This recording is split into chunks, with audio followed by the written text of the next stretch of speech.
हमारा उद्देश्य था, पर लगभग 25 गांव के सियान दवान यहाँ पर उपस्थित हुए हैं और 9 गांव के मुकद्दम साहब यहाँ पे आज उनका आगमन हुआ और उनके माध्यम से 9 मुकद्दमों के माध्यम से आज हम लोग यहाँ पर इस भूमि पूजन के कार्यक्रम को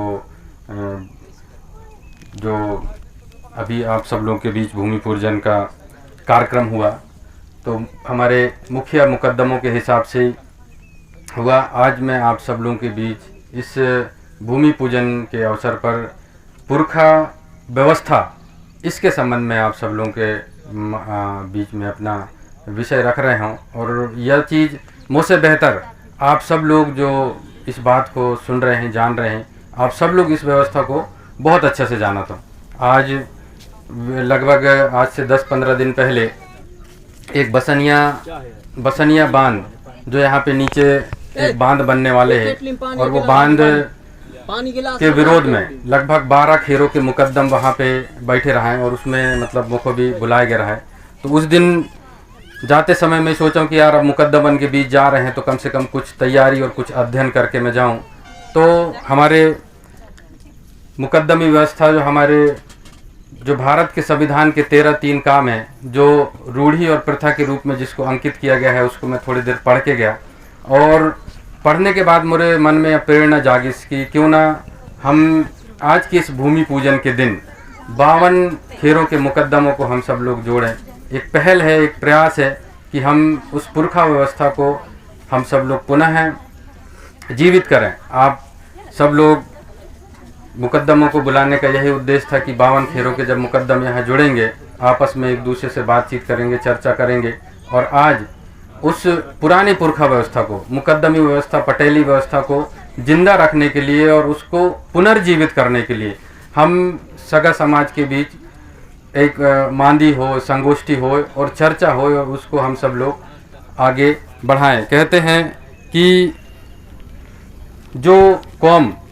अपना इतिहास नहीं जानती वो हमेशा गुलाम रहती है और जो कौम हमें अपना इतिहास जानती है वो राज करती है। और आज हम सब लोग अपने इतिहास को कहीं ना कहीं भूल रहे हैं और आज हमारा जो इतिहास, जो हमारी जो पुरखा व्यवस्था थी, उसको हम सबको जानने के, आप सबको विशेष रूप से हम सबको जानना चाहिए।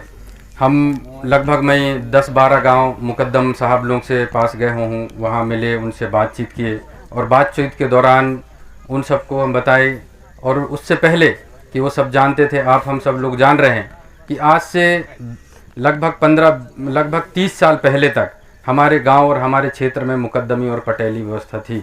आप सब लोग जान रहे हैं कि गांव में चाहे कोई छोटा या बड़ा काम हो, चाहे तहसीलदार हो, चाहे थानेदार हो, चाहे पटवारी हो, बिना कुटवार और मुकद्दम के, बिना परमिशन के किसी के खेत में नापने के लिए वो खुज्जी भी नहीं रख सकता था।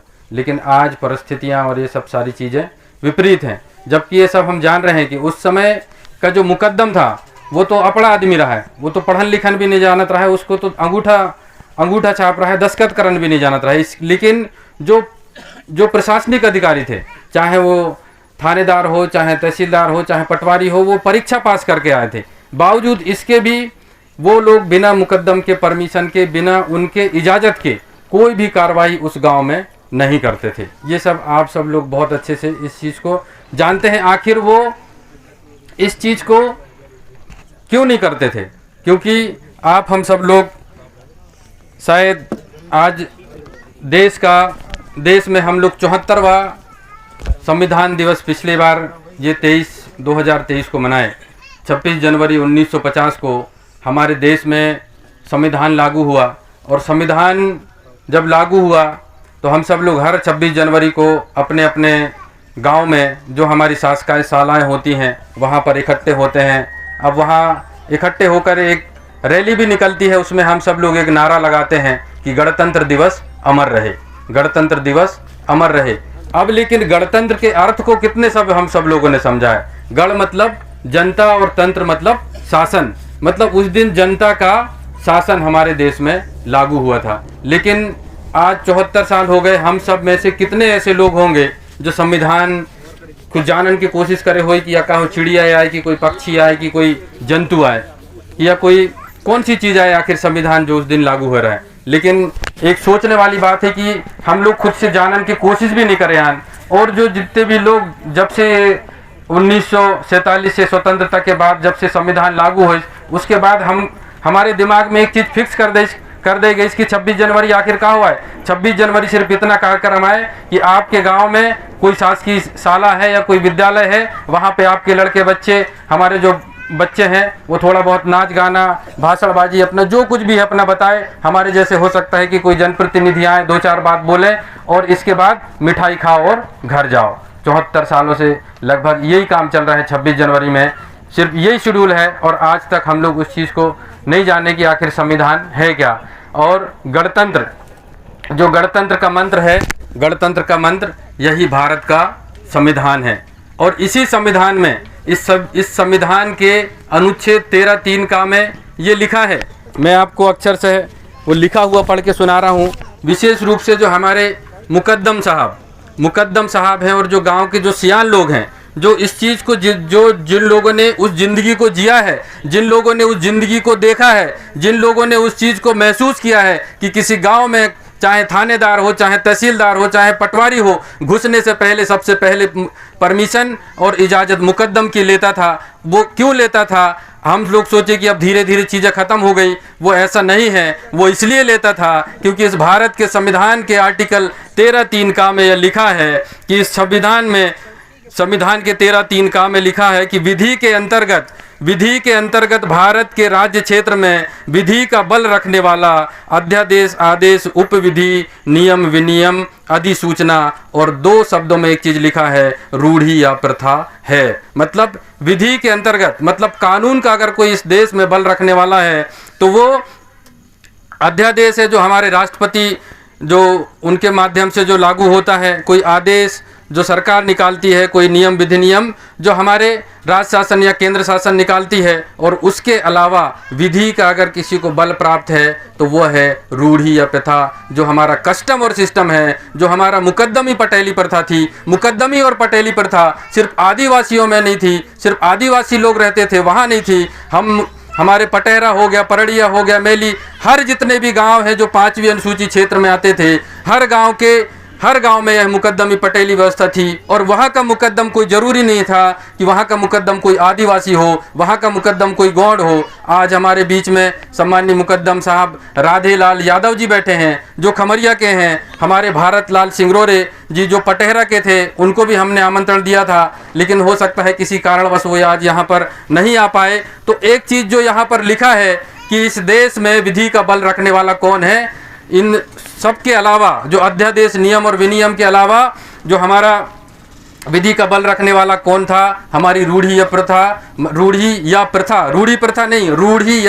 प्रथा, और जिसको मुकद्दमी और पटेली प्रथा के नाम से हम सब लोग जानते हैं। अब कैसे वह पावरफुल था, आप सबको मैं एक उदाहरण देकर बताता हूँ कि हमारे देश की जो व्यवस्था है, जो संवैधानिक ढांचा है, जो लोकतांत्रिक ढांचा है, वह उसके 4 स्तंभ हैं। आज अगर यह टेंट भी अगर टिका हुआ है, अगर ये चारों कोने ना हो तो ये ध्वस्त हो जाएगा। ठीक एक कोना हमारे देश को संचालन करने और व्यवस्थित करने वाला का एक कोना है विधायिका, दूसरा कोना है कार्यपालिका, तीसरा कोना है न्यायपालिका और चौथा कोने को अभी दिया गया है कि जो मीडिया है उसको चौथा स्तंभ कहा गया है। विधायिका मतलब कौन? विधायिका मतलब जिनको हम यहाँ से विधायक और सांसद बनकर बनाकर भिजाते हैं, वो अपने सांसद में और विधानसभा मंडल में कानून बनाते हैं। मतलब कानून बनाने वाला खंभा कौन हो गया? विधायिका। और जो कानून बनाते हैं उस कानून का पालन कराने वाला खंभा कौन हो गया? कार्यपालिका, जिसमें पटवारी से, मास्टर से और कलेक्टर से एसपी, ये सब लोग किस में आते हैं? ये कार्यपालिका में। और तीसरा, इन सब के लिए न्यायपालिका की व्यवस्था करने के लिए किसको बनाया? न्यायपालिका को, जिसमें हमारे सिविल जज से लगाकर सुप्रीम कोर्ट तक के जज रहते हैं। और इन सब में जो त्वरित खबर रखने वाला अगर कोई है, नज़र रखने वाला है, तो जिसको मीडिया और पत्रकारिता कहा गया। अब विधायिका कैसे? विधायिका ऐसे कि विधायिका सिर्फ कानून बनाता है, कानून का पालन कार्यपालिका कराता है, और कानून का कोई उल्लंघन करता है तो उसको दंड देने का अधिकार किसको है? न्यायपालिका को। मतलब ये समझिए कि कोई एक सांसद है, वो जज की कुर्सी में बैठकर न्याय नहीं दे सकता। कोई अगर कलेक्टर है तो संसद में जाकर या विधानसभा में जाकर वह कोई नियम नहीं बना सकता। और एक अगर कोई न्यायपालिका का कोई जज है तो वो वो भी संसद में जाकर नहीं बैठ सकता, न वो कार्यपालिका की दृष्टि से काम नहीं कर सकता। तीनों के काम अलग अलग बटे हैं। मतलब आज अगर मैं कोई गलती कर दूं, कानून का कोई उल्लंघन करूं, तो सिर्फ पुलिस वाले या जो कार्यपालिका है मुझे सिर्फ पकड़ सकती है, लेकिन वो मुझको दंड नहीं दे सकती। मुझे दंड दिलाने के लिए कहाँ ले जाना पड़ेगा? उसको उस जज के सामने ले जाना पड़ेगा, जज ही मुझे दंड दे सकता है। लेकिन हमारी रूढ़ी और प्रथा जो मुकद्दमी व्यवस्था में देखिए, जो हमारा गांव का जो मुकद्दम था, जो पटेल था, वो गांव के लिए कानून भी बनाता था, कानून का पालन भी करवाता था। अगर उसका कोई उल्लंघन करता था या गलती करता था तो वह मुकद्दम उसको दंड भी देता था। मतलब ये तीनों पावर अलग अलग लोगों के पास है, लेकिन हमारे एक मुकद्दम के पास ये तीनों चीज़ों का पावर था। उसी को हमारे रूढ़ी या प्रथा कहा गया, उसी को पटेली और मुकद्दमी प्रथा कहा गया। और क्योंकि ये आज जितना उस समय एक कलेक्टर और एसपी का मान जितना तहसीलदार और थानेदार करते थे, जितना आज एक जज का मान और सम्मान और एक सांसद या विधायक उनका मान सम्मान जितना एक जो प्रशासन करती थी, उतना ही मान सम्मान उनको एक मुकद्दम को देना पड़ता था। क्योंकि वो भी उस मुकद्दम में वो पावर था, उसमें वो शक्ति थी कि वो एक विधायक के से भी ज़्यादा पावर रखता था, एक जज से भी ज़्यादा पावर रखता था और एक कलेक्टर और एसपी से भी ज़्यादा पावर रखता था। आज तो हम लोग अगर कोई सिपाही आ गया, कोई ऐसे ही सामान्य सा भी आ गया, तो हम अपनी कुर्सी छोड़ देते हैं। और हमारे पुराने, अभी आप ही सब लोग बैठे हैं, बहुत सारे लोगों के पास तो ऐसे ऐसे उदाहरण होंगे कि ऐसे ऐसे मुकद्दम थे कि टीआई जैसे लोगों को रोड से और पता नहीं रगड़ के, और जो अपने क्या बोलते हैं जिसमें चरहुन रखा था ना अपन, काइन कहा थे उसको, डोंगी में तक पटक के मारे हैं। ऐसे हमारे मुकद्दम लोग थे।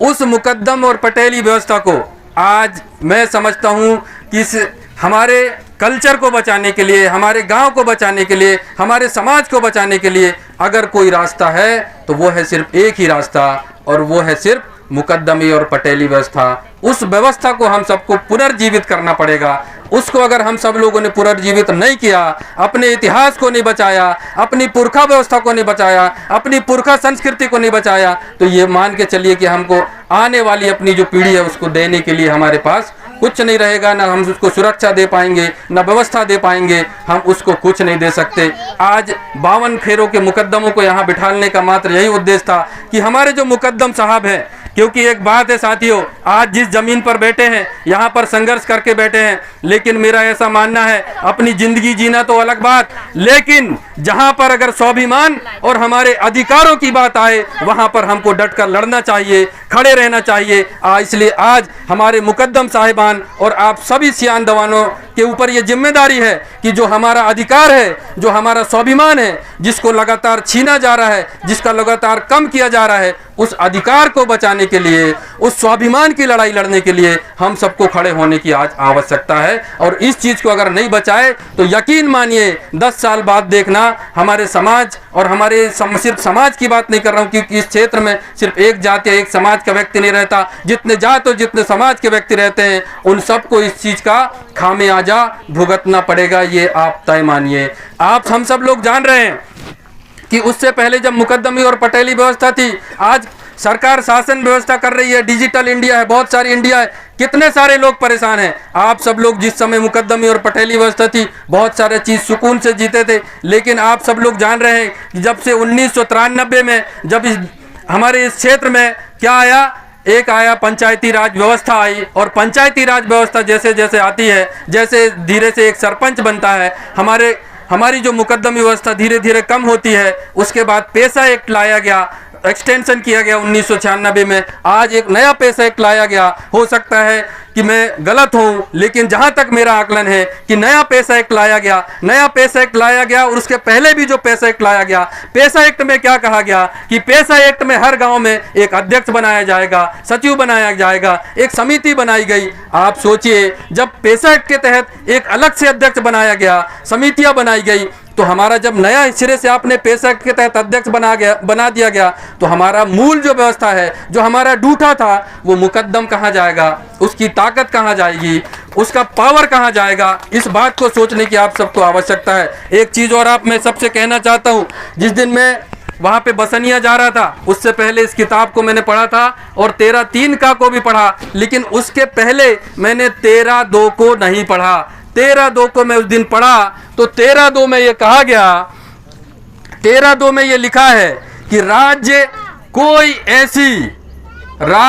कोई ऐसी विधि नहीं बनाएगा जो इस भाग द्वारा प्रदत्त अधिकारों को छीनती है या न्यून करती है, और इस खंड के उल्लंघन में बनाई गई प्रत्येक विधि उल्लंघन की मात्रा तक शून्य होगी। मतलब दूसरे नंबर क्या कह रहा है कि राज्य सरकार कोई भी ऐसा कानून नहीं बना सकती कि हमारे जो मुकद्दम और पटेली व्यवस्था को जो पावर दिया गया था, जो उसको शक्ति दी गई थी, जिसको विधि का बल प्राप्त था, अगर वो कम होती है या जिसको न्यून करती है। हम सब जान रहे हैं कि जब से ये नई चीज आई, मैं तो कहता हूँ ये पंचायती राज एक्ट हमारे 5वीं अनुसूची क्षेत्र में होना ही नहीं था। ये जब से हमारा 5वीं अनुसूची क्षेत्र में पंचायती अधिनियम आया, जब से ही हमारी मुकद्दमी और पटेली व्यवस्था को और हमारी सामाजिक जो ढांचा है, जो परंपराएं हैं, उनको धक्का लगा। और इसमें स्पष्ट कहा गया है कि राज्य सरकार कोई ऐसी कानून या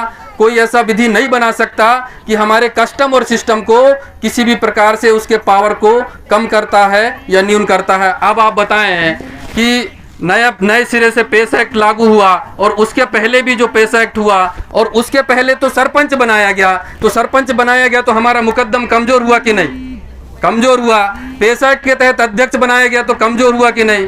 कमजोर हुआ। मतलब जितने भी जो कानून बने हैं, मैं समझता हूं कि जो मैंने नहीं लिखा है, इस कानून की किताब में लिखा है, 13-2 में लिखा है कि राज्य कोई ऐसा कानून नहीं बना सकती जो हमारे जो इसमें विधि जो 13-3 का में जो दिया गया है उसको किसी भी प्रकार से कमतर करती हो या उसके कानून को न्यून करती है। आज जब उस कानून को न्यून करती है, हमारा यही उद्देश्य है कि आज वह वक्त आ गया है, अब समय आ गया है कि हमारे पटेल साहब और मुकद्दम साहब को किसी न किसी एक को आगे आकर इस लड़ाई की अगुवाई करनी होगी, क्योंकि कोई दूसरा आने वाला नहीं है। हम एक दूसरे का शायद चेहरा देखें कि वो पटेल करेंगे या वो मुकद्दम करेंगे, ऐसा कुछ भी नहीं है। मेरा आप सब लोगों से निवेदन है कि हम सब अगर कोई रचनात्मक काम करते हैं तब भी हम उतनी ही जिंदगी जीने वाले हैं, और अगर नहीं भी करते हैं तब भी हम उतनी ही जिंदगी जीने वाले हैं। इसलिए हम सबको कुछ ना कुछ ऐसा सोच करके, ऐसा कुछ विचार करके, कुछ ऐसी योजना बना करके, कुछ ऐसी रणनीति बना करके, क्योंकि आज तो हम चले जाएंगे, लेकिन हमारी आने वाली औलादों को, आने वाली संतानों को हम क्या देकर जाएंगे? कुछ तो हमारे पास विरासत में होना चाहिए, क्योंकि अगर 5 साल 10 साल आप रुक जाइए, 5 साल 10 साल बाद कोई नहीं जानेगा कि इस गांव में कोई पहले मुकद्दमी और पटेली व्यवस्था थी। आज तो बहुत सारे गांव ऐसे हो गए हैं कि जहां मुकद्दमों को नियुक्त ही नहीं किया जा रहा है। लोग बाग सोच रहे हैं यार कोई काम ही नहीं है मुकद्दम का, तो काहे के लिए जबरदस्ती मुकद्दम बनाए। लेकिन इतना पावरफुल है वो चीज, क्योंकि जब तक ये संविधान जिंदा है इस देश में, मुकद्दम जिंदा था, जिंदा है और जिंदा रहेगा। लेकिन उसके पीछे मैं एक सूत्र आप सब लोगों से कहना चाहता हूं कि एक मुकद्दम के पीछे, क्योंकि उस व्यवस्था को हमको फिर से शुरू करना है, एक मुकद्दम के पीछे 9 सियान और 9 मात्र शक्तियां और 10 जवान अगर खड़े हो जाएं, और इसके बाद आप देखिए उनके पीछे, क्योंकि मुकद्दम अकेला कुछ नहीं है, मुकद्दम के पीछे जब तक गांव नहीं है, जब तक समाज नहीं है, जब तक वो अकेला कुछ कर भी नहीं सकता है। लेकिन इतने लोग अगर धीरे धीरे सने अगर हम खड़े होते हैं तो निश्चित रूप से हमारी जो मूल व्यवस्था है, जो हमारी पुरखा व्यवस्था है, उसको हम सब लोग जिंदा रख सकते हैं, जीवित रख सकते हैं। बातें बहुत सारी हैं, विषय बहुत सारे हैं, पर आप सब लोगों के इस संबंध में मैं सुझाव भी चाहूँगा। विशेष रूप से आप सब लोग इस संबंध में चर्चा करें, सिर्फ भाषणबाजी वाली बात नहीं है। हम सबको आज एक कार्य योजना या एक निष्कर्ष पर भी यहाँ पर पहुँचना है। जिस प्रकार आज यहाँ हम सब लोग बैठे हैं, मैं इन सबको कहना चाहता हूं कि आज सबसे व्यस्त और सबसे बिजी अगर कोई व्यक्ति है या समाज है, तो मैं समझता हूं कि हम लोग हैं, गांव के लोग। उसको रात दिन 24 घंटा चैन नहीं है। सुबह से लेकर आज भी बहुत सारे लोग इसलिए नहीं आए कि बोल रहे हैं कि यार हमारे यहाँ बहुत काम है। भैया 24 घंटा काम करने के बाद भी क्या बदल रहा है? आप बताओ, कुछ बदल रहा है क्या? इसलिए मैं आप सब लोगों से निवेदन कर रहा हूं कि सिर्फ आधा घंटा, अगर आधा घंटा हमने ईमानदारी से अपने गांव के लिए दे दिया, आधा घंटा अगर हमने ईमानदारी से अपने बच्चों के लिए दे दिया, आधा घंटा हमने आने वाली पीढ़ी के लिए दे दिया, आधा घंटा हमने अगर मुकद्दमी पटेली व्यवस्था के लिए दे दिया, आधा घंटा हमारे समाज के लिए दे दिया, ईमानदारी से सब लोग एक साथ मिलके, निश्चित रूप से मानिए कि बदलाव उस दिन शुरू हो जाएगा। और हम उस चीज़ों को आज अगर एक है योजना है, कोशिश है कि जिस दिन अगर 100 मुकद्दम हमारे साहब खड़े हो जाएंगे तो हम इसमें रिट पिटीशन भी लगाएंगे, हाई कोर्ट में एक याचिका दायर करेंगे कि भाई 13(2) में तो ये लिखा है कि राज्य सरकार कोई ऐसा विधि या कानून नहीं बना सकती जो हमारे कस्टम और सिस्टम को कमज़ोर करती हो, तो फिर आपने किस अधिकार से उसको बनाया। अगर ऐसा है तो जितने भी जो भी एक्ट बने, जो भी कानून बने अब तक, उन सबको सरकारों को वापस लेना चाहिए और वापस लेना पड़ेगा। हम सब, हमारी सब, सिर्फ आप सब लोगों की, सिर्फ मेरी नहीं, मुझे लगता है हम सबको पुनः फिर उस व्यवस्था पर फिर से हमको कायम होना पड़ेगा और सोचना पड़ेगा, विचार करना पड़ेगा कि कैसे हम इन पुरखा व्यवस्थाओं को, मुकद्दमी और पटेली व्यवस्थाओं को कैसे हम जीवित करें। इस बारे में अपना अपना अनुभव आप सब लोग रखें और बताएं, क्योंकि आज मैं फिर एक बार कह रहा हूं कि हमको ना कोई नेता बचा सकता है, हमको ना कोई मंत्री बचा सकता है, ना कोई विधायक, ना सांसद, ना कोई ऐसी व्यवस्था बचा सकती है। हमको अगर सिर्फ और सिर्फ कोई बचा सकती है तो वह संविधान बचा सकती है। और संविधान में अगर सबसे ज़्यादा अधिकार, अगर कोई पावर दिया गया है तो एक अनुच्छेद को दिया गया है। तो ये मान के चलें कि 5वीं अनुसूची और मुकद्दम ये दोनों एक दूसरे के पूरक हैं। 5वीं अनुसूची है वहाँ मुकद्दम है, और जहाँ मुकद्दम है वहाँ 5वीं अनुसूची है। अब धीरे धीरे मुकद्दमी प्रथा अगर खत्म हो रही है तो ये मान के चलिए धीरे धीरे आपका 5वीं अनुसूची का जो क्षेत्र है, वहाँ की जो योजनाएं हैं, वो सब सारी चीज़ें भी खत्म होने जा रही हैं। और कुछ दिन में तो सिविल कोड भी शायद लागू हो जाए। तब आप सोचिए, तब आप क्या करेंगे, कहाँ जाएंगे। एक कहने का हो रहा है कि एक देश में 2 कानून से नहीं चलेगा। 2 कानून कैसे नहीं चलेगा? 2 कानून का अर्थ यह है कि आज एक ग्राम पंचायत है, एक ग्राम पंचायत आपके जबलपुर में भी है। जबलपुर के ग्राम पंचायत में उसका सर्वा सरपंच होता है, लेकिन आपके हमारे ट्राइबल के क्षेत्र में, 5वीं अनुसूची के क्षेत्र में सरपंच सर्वा नहीं होता, ग्राम सभा का अध्यक्ष सर्वा होता है। इस कानून को बंद किया जाएगा कि ग्राम सभा का कोई पर्टिकुलर अध्यक्ष नहीं होगा भैया, यहाँ पे जो सरपंच कहेगा वही होगा। और आप सब जान रहे हैं, सरपंच हर किसी को 1.5 आंख से देखता है। जो हमारे सरपंच साथी हैं वो मेरी बातों को बुरा नहीं मानेंगे, मैं भी उन्हीं लाइन का आदमी हूँ, लेकिन ये सच्चाई है, क्योंकि वोट की राजनीति करनी है, वो 1.5 आंख से देखेगा। लेकिन हमारा मुकद्दम वो कभी किसी को 1.5 आंख से नहीं देख सकता। उसके लिए पूरा गांव, सरपंच को कोई दबाव बनाकर, कोई 40 का नोटिस जारी करके कोई भी उससे प्रस्ताव लिया जा सकता है, लेकिन हमारे मुकद्दम के ऊपर कोई दबाव नहीं बनाया जा सकता, क्योंकि मुकद्दम का निर्णय अकेला नहीं होता, मुकद्दम का निर्णय पूरे गांव का निर्णय होता है। इसलिए मैं आप सब लोगों से निवेदन करना चाहता हूं कि आज इस पुरखा भूमि में पुरखा भवन का भूमि पूजन हुआ है, और इस पुरखा भूमि में पुरखा भवन के भूमि पूजन के अवसर पर हम पुरखा व्यवस्था के लिए एक अच्छा विचार लाएं, एक अच्छी सोच लाएं और एक निरंतरता। मैं कहना चाहता हूं, मैं किसी धर्म या विशेष पे नहीं जा रहा हूं, लेकिन एक समझाने के हिसाब से कह रहा हूं कि एक ईसाई भाई होता है, हर संडे को चर्च जाता है। एक मुस्लिम भाई होता है, हर शुक्रवार को वह नमाज अदा करता है। और एक सिख भाई होता है, उसका भी दिन निश्चित है, शायद रविवार है, मुझे नहीं पता, वो भी गुरुद्वारा जाता है। हर लोग अपने लिए एक दिन का समय निकालते हैं, आधे घंटे का समय निकालते हैं। हमारे लिए ज़मीन मिली है, आप सब लोगों के संघर्ष से कम आधा घंटा एक दिन अगर यहाँ पर बैठेंगे तो निश्चित रूप से आप देख रहे हैं हर समाज संगठित है, आगे बढ़ रहा है, लेकिन हम लोगों के पास बैठने के लिए फुर्सत ही नहीं है, टाइम ही नहीं है। मतलब हर किसी को इतना काम है, काम करने के बाद भी कुछ हासिल नहीं हो रहा है। इसलिए आज कम से कम जो हमारे 9 मुकद्दम साहब यहाँ पर बैठे हैं, उनकी अगुवाई में एक बने कि हम सब लोग निरंतरता के साथ यहाँ पर बैठें और विशुद्ध रूप से, क्योंकि मुकद्दमी व्यवस्था ऐसी व्यवस्था है, उसको हमको जिंदा करना पड़ेगा। वरना आज तो ऐसा है कि हर गांव में 3-3, 4-4 मुकद्दम हो गए हैं। एक मुकद्दम बीजेपी का है, एक मुकद्दम कांग्रेस का हो गया, एक मुकद्दम गोंडवाना का है, कुछ दिन में कहो एक आध पार्टी और आएगी तो एक आध मुकद्दम और बन जाएगा गांव में। असली मुकद्दम को कोई पूछने वाला नहीं है। असली मुकद्दम को कौन पूछेगा भैया? असली मुकद्दम को हमको ही पूछना पड़ेगा और हमको ही खड़ा करना पड़ेगा। इसलिए मैं आप सब लोगों से यही आग्रह है कि आज इस पुरखा भूमि में उस पुरखा व्यवस्था के लिए कोई ना कोई अपने मन में विचार लाएं। और एक चीज़ और मैं मेरी बातों में छूट रहा था कि आज लगभग 23 गांव के लोग यहाँ पर आप सब लोग उपस्थित हैं। मैं आप सब लोगों से एक चीज़ कहना चाहूँगा कि एक खास गुण हम सब लोगों में है। खास गुण कैसा? एक उदाहरण दे के समझाता हूँ कि हम एक माटी का गुलेंदा बनाते हैं। गुलेंदा का हमने हाथ पैर बनाया, नाक बनाया, मुंह बनाया, उसको भगवान माना और उससे डरने लग गए।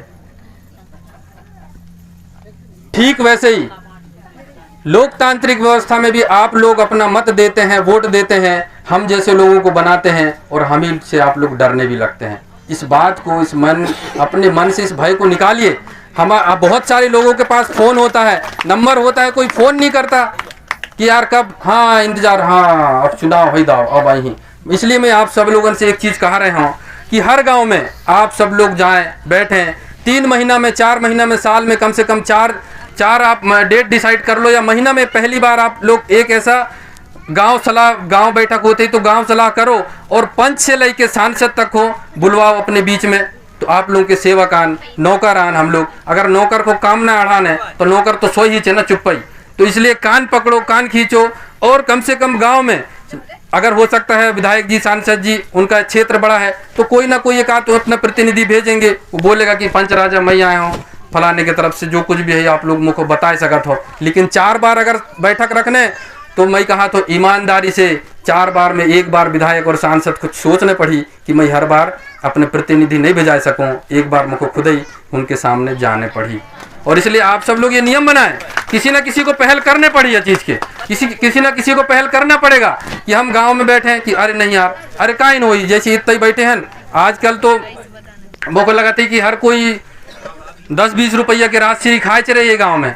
कोई राजश्री नहीं खा रहे तो गुड़ाकू कर ही रहे हैं, गुड़ाकू नहीं कर रहे तो कोई बीड़ी पी रहे हैं। और इन सब से भी अगर कोई महान है तो फिर वो शाम को या दिन दहाड़े सब चीज़ चल रहे। तो कम से कम अपने ही बीच ऐसे ही बैठ के 2-2, 4-4, 5-5 रुपया दे भी हमारे जैसे हो सकते 2-4 जनप्रतिनिधि आए, उन भी 2-4 पैसा दे ही, उनके सबके पैसा जोड़ के और बढ़िया गुड़ प्रसाद और मिठाई लाए के अपन खाए के। और कम से कम हम कहा था 1 रुपया के काम अड़ा भी, 1 रुपया के काम में भले 1 रुपया के ना हो, लेकिन कोई के धार कोई के पासा कहा थे तो कम से कम 4 आना के तो काम हो ही। इसलिए आप हर गांव, आज 25 गांव के यहाँ पे लोग हैं, आप सब लोगों से हाथ जोड़ के निवेदन है, कुछ जगह हमारे सरपंच साथी भी हैं, उनके एरिया में भी कम से कम 3 और 4 गांव आवत हैं, तो कम से कम उन बात कर लें कि भाई अपन को। और मुख्य लगा था कि आजकल तो सरपंच बहुत सारे लोग डरावत भी हैं, को सकारी निकल गई तो संजय के दिखने हैं कि अरे यार पब्लिक के सामने हम ना आई, ऐसी स्थिति सरपंचन के लगभग हो जाते। तो कम से कम गांव के आदमी को यह चीज़ की पहल करना चाहिए कि भैया हम गांव के, आप लोग बैठो, एक बार पहल करोगे, हो सकता है कि शुरू में कम आए, हो सकता है अगली बार ज़्यादा आए। तो ऐसा एक पहल होना चाहिए कि नहीं होना चाहिए? आप लोग बताएं भाई। जो उनको बनाए हैं अपन यार, उनको बुलावन भी नहीं। अब हम वही चुनाव के टाइम भी गुड़ प्रसाद लेके 2-4 मीठी और ज़्यादा बात कर भी नहीं, रिया 12 और देख ली अपन, तो इसे कहा कि फिर निकल गई 5 साल। तो कम से कम आप लोग बुलाएं लोगों को, सबको पंच से लगा के रैकी करें एक बार कि भाई आप क्या काम कर रहे हो, ये काम है, इतना काम नहीं हुआ। तो ये एक नई पहल होगी तो अपने आने वाली जो पीढ़ी है उनके लिए भी रास्ता खुलेगा कि नहीं यार, लोकतांत्रिक व्यवस्था में ये लोग हमारे सेवक हैं, काम करने वाले लोग हैं। तो भाई जनपद के आएंगे, अध्यक्ष आएंगे, उपाध्यक्ष आएंगे, जिला पंचायत, विधायक, सांसद, सब लोग पहुँचेंगे वहाँ। तो इस चीज़ को हम सब लोग करें और करने पड़ी। अगर नहीं कर भी तो वही है 5 साल के 5 साल तो देख ही रहे हैं, 70 साल हो रहे हैं, कोई बहुत सारे बदलाव भी नहीं आ रहे हैं। इन्हीं बातों के साथ कि आप सब लोग इस संविधान की किताब को, जो हमारे युवा साथी हैं उनसे आग्रह है कि इसके अध्ययन जरूर करें। आज 74 साल में 3 पीढ़ी खत्म होने के बाद यह किताब हमारे हाथ में आई। 3 पीढ़ी मतलब समझ सकते हो, 3 पीढ़ी निकल गई 25-25 साल के, उसके बाद हम संविधान को पढ़ रहे हैं। देश कहाँ निकल गई इसको पढ़ के, आज हम सिर्फ देख रहे हैं, पढ़े भी नहीं हैं इसको बहुत सारे लोग। तो इसको हम पढ़ें, नहीं तो वही चीज़ है, वही एक गाँव में कहावत है ना, अब एक मतलब गणतंत्र के मंत्र का हुआ है संविधान। अब ये को अपन देखे आन, न पढ़े आन, न जाने आन। मतलब गांव में एक कहावत है कि अरे बिच्छू की मंत्र जाने नहीं रहे और सपुआ के बिल में हाथ डाले, अपन वही बिल में हाथ डाल के रखें बिना मंत्र जाने हर। तो आप सब लोग आज विशेष रूप से पुरखा भवन, इस पुरखा भूमि में जो हमारे पुरखा व्यवस्था है उसके लाने कथन मथन होए, चर्चा होए, बातचीत होए, और हमारे जो डूठा हैं, आज अगर यह पीढ़ी निकल गई मुकद्दमी वाले तो आप भूल जाओ उनको। आप दोबारा अगर सोच भी कि यार खड़े कर ली तो वह चीज़ खड़े नहीं हो सके। यही समय है, यह आखिरी पीढ़ी आए लड़न वाले, क्योंकि लड़ने तो पड़ी 167 साल 170 साल पहले शंकर शाह रघुनाथ शाह लड़िन, तब तक आज उनके लड़े हरा और संघर्ष करे हरा अपन खा रहे हैं। अगर अपन लड़के न जाबी अपन संघर्ष का काम बनने वाले हैं। आप सबको पता है कि पहले साल में एक बार हमारे गांव से आदमी चैत जात रहे, साल में एक बार चैत के महीने में, वो भी सियाने सियाने जाएं। आज ऐसे हो रहे कि मुश्किल से साल में 2 बार भर आदमी घर आए रहे लड़का बच्चन को देखन। होली दिवाली बड़े त्यौहार आएंगे, नहीं तो फिर गट्ठा उठाई सर बाहर भगे। 10 साल बाद यह मान के चलो कि 2% आबादी कहीं ना कहीं बाहर शिफ्ट हो जाएगी, हमेशा के लिए पलायन कर जाएगी। इस बात की चिंता अपनी पीढ़ी के लिए, अपनी औलादों के लिए हम सबको करना चाहिए। बातें बहुत सारे हैं, विषय बहुत सारे हैं, इन सब विषय पे तो लगभग कुछ भी मतलब कोई समय ही नहीं है, लेकिन हम सब लोग बहुत लेट हुए कार्यक्रम के चलते।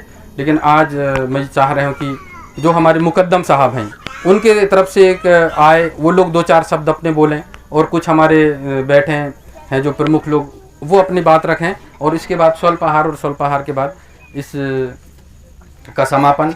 आप सब ने मेरी बात को बहुत ध्यान से सुना।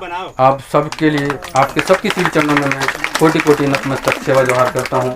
आप सभी को धन्यवाद। जोहार सम्माननीय सरपंच जी।